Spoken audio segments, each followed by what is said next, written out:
কোচবিহার পঞ্চানন বর্মা ইউনিভার্সিটির 4 বছরের under graduate কোর্সের প্রথম সেমিস্টারের ছাত্রছাত্রীদের জন্য আমাদের আজকের এই স্পেশাল ভিডিও। কারণ আজকের এই ভিডিওটিতে আমরা এইসি কোর্সের অন্তর্গত বাংলার সিলেবাস সম্পর্কে বিস্তারিত আলোচনা করব। সিলেবাসের অন্তর্গত কোন কোন বিষয়গুলি ঠিক কিভাবে পড়তে হবে বিস্তারিত জানতে ভিডিওটি সম্পূর্ণ দেখতে হবে। আর হ্যাঁ, আরও একটা বিষয়, তোমরা চাইলে আমাদের সাজেশনটি সরাসরি পেতে পারো হোয়াটসঅ্যাপ গ্রুপের মাধ্যমে। হোয়াটসঅ্যাপ গ্রুপের লিঙ্ক ডেসক্রিপশন বক্সে রয়েছে, তোমরা চাইলে আমাদের হোয়াটসঅ্যাপ গ্রুপে কিন্তু যুক্ত হতে পারো। তো যাই হোক, শুরু করছে আমাদের আজকের এই স্পেশাল ভিডিওটি। এই হচ্ছে আমাদের সম্পূর্ণ সিলেবাস। আমাদের সম্পূর্ণ সিলেবাসের টাইটেলটা হচ্ছে বাংলা ভাষা প্রয়োগ শিক্ষা। আর এই টাইটেলটাকে স্পেশালি বিভিন্ন ছোট ছোট খণ্ডে বিভক্ত করে আমাদের সম্পূর্ণ যে পাঠ্যসূচি, এই পাঠ্যসূচিটাকে ডিজাইন করা হয়েছে। আমরা সম্পূর্ণ সিলেবাস সম্পর্কে আলোচনা করব। সিলেবাসের অন্তর্গত এমন কিছু গুরুত্বপূর্ণ টপিক রয়েছে যেখান থেকে পরীক্ষা প্রশ্ন আসবেই, সেই গুরুত্বপূর্ণ টপিকগুলিও আজকের এই ভিডিওটিতে তোমরা জানতে পারবে। তো যাই হোক, শুরু করছি আমাদের আজকের এই স্পেশাল ভিডিওটি। হ্যাঁ, আরও একটা বিষয়, আমরা এই সম্পূর্ণ সিলেবাস থেকে, যেমনটা বললাম, এই সম্পূর্ণ সিলেবাস থেকে বাছাই করা 100% কমনযোগ্য প্রশ্ন এবং উত্তরগুলিকে পেইড নোট আকারে ছাত্রছাত্রীদেরকে প্রোভাইডেড করছি। ইচ্ছুক ছাত্রছাত্রীরা স্ক্রিনে দেওয়া নম্বর থেকে আমাদের সাথে যোগাযোগ করে আমাদের পেইড নোট নিতে পারো। এরকম অনেক আজব ছাত্রছাত্রী আছে, এখন কমেন্টে কমেন্ট করবে, এত 100% করছেন, পরীক্ষার প্রশ্নপত্রটিকে আপনি বানাবেন। তোমাদের উদ্দেশ্যে জানিয়ে রাখি, আমরা শুধুমাত্র যে প্রথম সেমিস্টারের জন্য পেইড নোটসের ব্যবস্থা করে থাকি তা না, আমরা কোচবিহার পঞ্চানন বর্মা ইউনিভার্সিটির প্রতিটা সেমিস্টারের প্রত্যেকটা সাবজেক্টের কিন্তু পেইড নোটসের ব্যবস্থা করি এবং আমাদের পেইড নোটস থেকে এর আগেও ছাত্রছাত্রীরা কমন পেয়েছিল। আশা করি বোঝাতে পারলাম। তো তোমরা যদি আমাদের পেইড নোটস নিয়ে পড়তে চাও তো পেইড নোটস নিয়ে কিন্তু পড়তে পারো। এখন আমরা একটু ডিসকাস করব আমাদের পেইড নোট আর অন্যদিকে তোমরা যদি অফলাইনে যে কোনো জায়গায় টিউশন পড়ো, তো আমাদের পেইড নোট এবং অফলাইনের মাধ্যমে যেখানে তোমরা প্রাইভেট পড়বে তার একটা বিস্তর পার্থক্য রয়েছে। প্রথম পার্থক্য হচ্ছে ক্রয় মূল্য।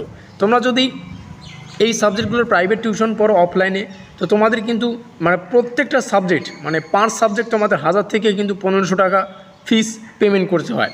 সেক্ষেত্রে আমাদের এই পেইড নোট কিন্তু স্বল্প মূল্যের হয়ে থাকে। এটা একটা কিন্তু গুরুত্বপূর্ণ পার্থক্য।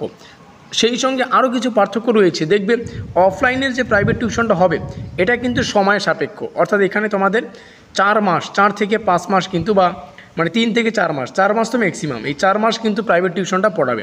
এই ক্ষেত্রে আমাদের পেইড নোটস একবার যদি পেমেন্ট করো, পেমেন্ট করার 1 মিনিটের মধ্যে সম্পূর্ণ নোটস ফাইলটা কিন্তু তোমরা হোয়াটসঅ্যাপে PDF মারফত পেয়ে যাবে। তো 1 মিনিটের মাধ্যমে কিন্তু সম্পূর্ণ সিলেবাস থেকে কোন কোন প্রশ্নাবলী পড়তে হবে সম্পূর্ণ প্রশ্ন কিন্তু তোমাদের হোয়াটসঅ্যাপে তোমরা PDF আকারে পেয়ে যাবে। তারপরে সেগুলো তোমরা যথারীতি মোবাইলেও পড়তে পারো, প্রিন্ট আউট করে নিয়ে সেগুলোও পড়তে পারো, সেগুলো তোমাদের খুশি। এবার অফলাইনে যদি প্রাইভেট টিউশন পড়ো যে কোনো জায়গায়, তো সেখানে কিন্তু সপ্তাহে 2 দিনের বেশি ক্লাস করাবে না। তো 2 দিন, একদিন যদি 2টো করে প্রশ্ন লেখায় তাহলে সপ্তাহে 4খানা প্রশ্ন তোমাদের লেখাবে। এবার আমাদের যে পেইড নোটসটা রয়েছে, এই পেইড নোটসের আরও একটা বিশেষত্ব রয়েছে। এই যে তোমরা পেইড নোটসটা নেওয়ার সঙ্গে সঙ্গে 1 সপ্তাহ যদি সম্পূর্ণ PDFগুলো একটু রিডিং পড়ো, জাস্ট 1 সপ্তাহ সময় দিয়ে যদি সকাল এবং রাত্রিবেলা 1 সপ্তাহ একটু সময় দিয়ে আমাদের PDFগুলো জাস্ট রিডিং পড়ো, তাহলেই কিন্তু এই পুরো সিলেবাসে কী আছে এবং কোন কোন প্রশ্নাবলী গুরুত্বপূর্ণ সেগুলো তোমাদের মাথায় সেভ হয়ে যাবে। আশা করি বোঝাতে পারলাম। আর আমাদের পেইড নোটসটা সেভাবেই ডিজাইন করা, 1 থেকে 1.5 মাস যদি সকাল সন্ধ্যা একটু টাইম নিয়ে পড়ো, পুরো সিলেবাসটা কিন্তু তোমরা কভার করে ফেলবে 1 থেকে 1.5 মাসের মধ্যেই। এবার আমরা আলোচনা করছি সিলেবাসটা। দেখো, প্রথমেই আমাদের পড়তে হবে স্পেশালি যে বিষয়টা আছে সেটা হচ্ছে বাংলা ভাষার ব্যবহার, এবং এই টপিকটা বা এই পার্টটা মোস্ট ইম্পর্টেন্ট। এখান থেকে পরীক্ষায় কিন্তু বিভিন্ন ধরনের প্রশ্ন ঘুরিয়ে পেঁচিয়ে আসে। এখান থেকে পড়তে হচ্ছে ব্যাকরণের অনেক পার্ট আমাদের পড়তে হবে, যেমন সন্ধি, কারক বিভক্তি, এখান থেকে প্রশ্ন আসে। কারকের বিভিন্ন প্রকারভেদ থেকে প্রশ্ন আসে, নত্যবিধান, সত্যবিধান, পদ পরিচয়, ক্রিয়ার কাল, উপসর্গ, অনুসর্গ, এই সমস্ত বিষয় পড়তে হবে। বাংলা বানানের প্রাথমিক পরিচয়, এই বিষয়টা অতটাও গুরুত্বপূর্ণ নয়, তবে এই যে প্রথম মার্কিনযুক্ত বিষয়গুলো এগুলো কিন্তু মোস্ট ইম্পর্টেন্ট, এখান থেকে পরীক্ষা প্রশ্ন আসবেই। এবার চলে আসি, দেখো, আমি যদি এই সিলেবাসটাকে স্পেশালি 3খানা খণ্ড করি, ঠিক আছে, 3খানা খণ্ডের মধ্যে এটা এমন একটা খণ্ড যেখান থেকে পরীক্ষায় তোমরা প্রশ্ন পাচ্ছই। এবার দ্বিতীয় খণ্ড আমি করব এই বর্ণ পরিচয় এবং সহজ পাঠকে কেন্দ্র করে। দেখো, বর্ণ পরিচয় এবং সহজ পাঠ হিউজ সিলেবাস, এটা পড়ে তোমরা শেষ করতে পারবে না। এবং বর্ণ পরিচয় তোমরা পড়েছো, বর্ণ পরিচয়ের প্রথম ভাগ এবং দ্বিতীয় ভাগ পড়তে হচ্ছে ঈশ্বরচন্দ্র বিদ্যাসাগরের লেখা। সহজ পাঠ আমরা পড়েছি ছোটোবেলায় পড়েছিলাম না সেই সহজ পাঠ। আর এই যে বর্ণ পরিচয় ঈশ্বরচন্দ্র বিদ্যাসাগরের লেখা, রবীন্দ্রনাথ ঠাকুরের লেখা হচ্ছে সহজ পাঠ, এগুলো আমাদের পড়তে হবে। দেখো এখান থেকে বিভিন্ন ধরনের প্রশ্ন কিন্তু ঘুরিয়ে পেঁচিয়ে আসে, তবে এখান থেকে প্রশ্নাবলী কমন পাওয়া কিন্তু খুবই কষ্টকর। এমনটা না যে প্রশ্ন আসবে না, এখান থেকেও প্রশ্ন আসবে, তবে এখান থেকে আমাদের পরীক্ষায় এমসিকিউ টাইপের প্রশ্ন কিন্তু বেশি আসে।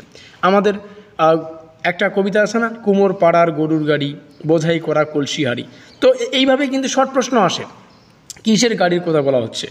গরুর গাড়ি। এইভাবে কিন্তু শর্ট প্রশ্ন আসে। আর আমরা কিন্তু আমাদের নোটসে বর্ণ পরিচয় এবং সহজ পাঠ থেকে অতি অল্প সাজেশন কিন্তু আমাদের নোটসে রেখেছি, মানে পেইড নোটসে। বোঝা গেল? এটা হচ্ছে আমাদের সিলেবাসের দ্বিতীয় খণ্ড। যেমনটা আমরা আলোচনা করলাম 3খানা খণ্ডে তোমাদের সামনে শেয়ার করব, তো এটা হচ্ছে দ্বিতীয় খণ্ড। 3 নম্বর খণ্ড যদি আমি করি, সেটা হচ্ছে এই লেখার স্কুল এবং কাজের বাংলা। এই দুটো থেকেও তোমরা পরীক্ষায় কোনো কিছুই কমন পাবে না, কারণ এটা এমন একটা টপিক, হিউজ সিলেবাস, এখান থেকে কত কি পড়তে হবে, কিন্তু মানে অনেক কিছু পড়তে হবে, তবেই তোমরা কমন পাবে আর কি। তো যাই হোক, এই হচ্ছে আমাদের সম্পূর্ণ সিলেবাস। আর কেউ যদি অল্প পড়েই কমন পেতে চাও, তোমাদের জন্য আমি সাজেস্ট করব এখানে থাকা এই টপিকটা পড়ে রাখো, তোমরা 100% কমন পাবে।